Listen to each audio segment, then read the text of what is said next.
This lesson is an extract from Daniel Defoe's famous novel, The Life and Adventures of Robinson Crusoe. It tells the story of Robinson Crusoe, a man stranded alone on a deserted island. It tells the story of his survival and discovery. So let's dive into the video to uncover the mystery of this fascinating island. Our voyage to the African island of Fernando de Noronha was smooth and safe from peril. हमारी समुद्री यात्रा Africa के Fernando day नोरहाना island तक बिल्कुल सुरक्षित और किसी भी तरह के खतरे से महफूज और आसान रही. It was after we passed the island that Lady Luck ceased to smile on us. लेकिन जब हम उस आइलैंड को पार करके आगे निकल गए, हमारी किस्मत ने साथ छोड़ दिया. A few days after we sailed past the island, we encountered a fearful storm. उस आइलैंड को पार करने के कुछ दिन बाद ही हमें एक भयानक तूफान का सामना करना पड़ा. The fierce wind tore at our sails and the churning waters tossed our ship this way and that. तेज हवाओं ने हमारे जहाज के पाल को फाड़ दिया और ऊंचे ऊंचे पानी के उफान जहाज को इधर उधर उछाल कर फेंक रहे थे. The ship was in bad shape and water was pouring in. जहाज बुरी तरीके से टूट चुका था और उसमें पानी भरना शुरू हो गया था. Then just as all hope seemed lost, one of the men spotted land.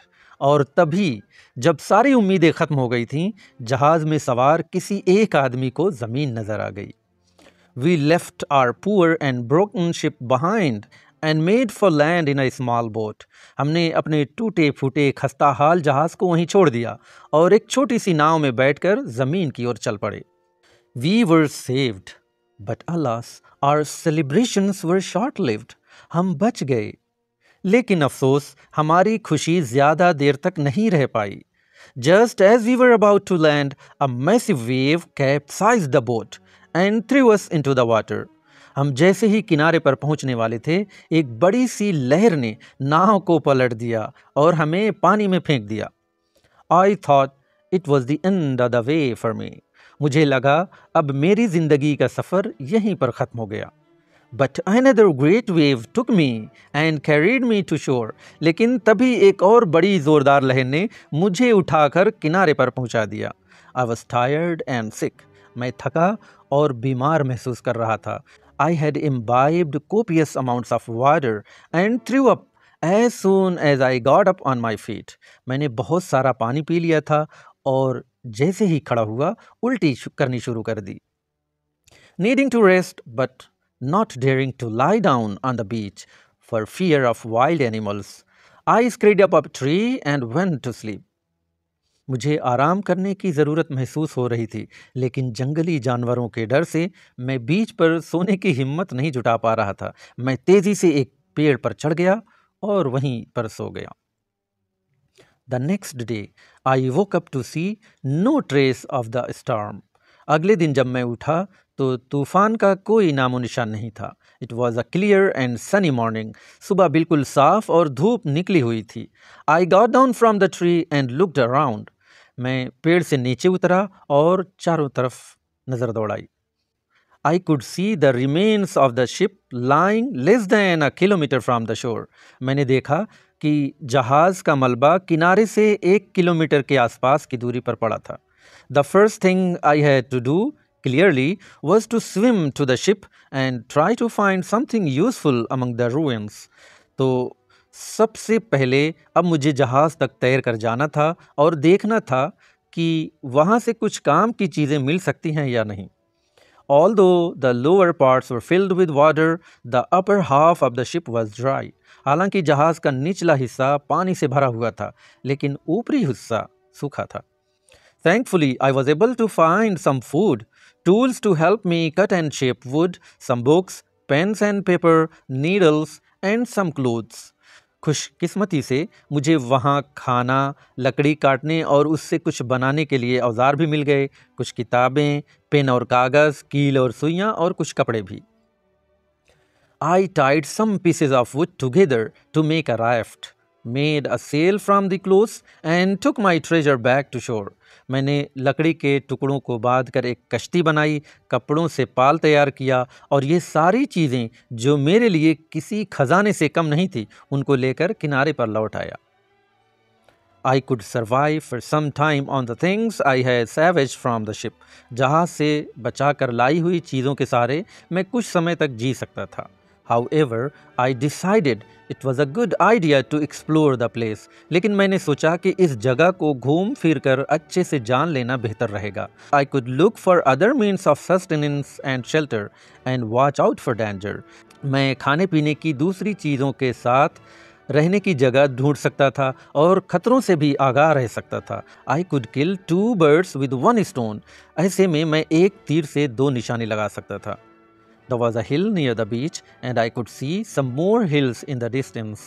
किनारे पर एक पहाड़ी थी और कुछ ही दूरी पर दूसरी और पहाड़ियाँ भी दिखाई दे रही थीं.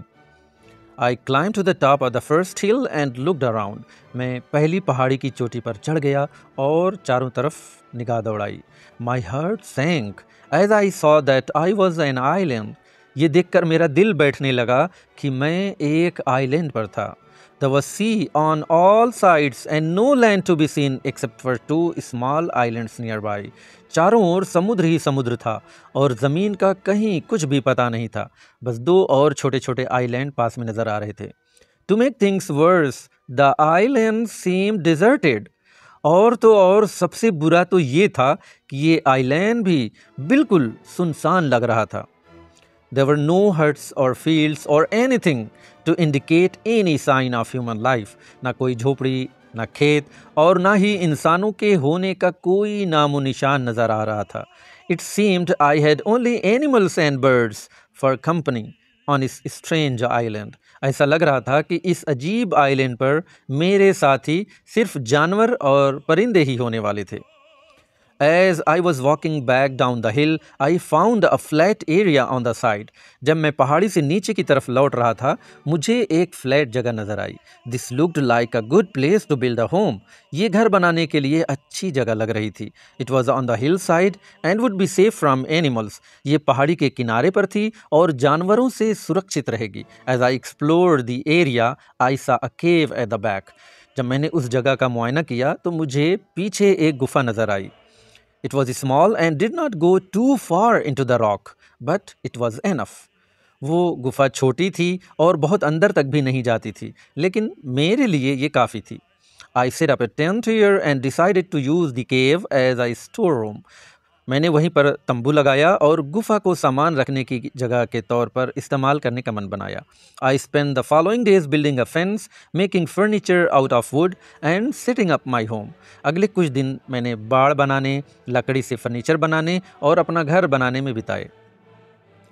10 months passed and I was still on the island. 10 महीने बीत गए थे और मैं अब भी उसी आइलैंड पर था.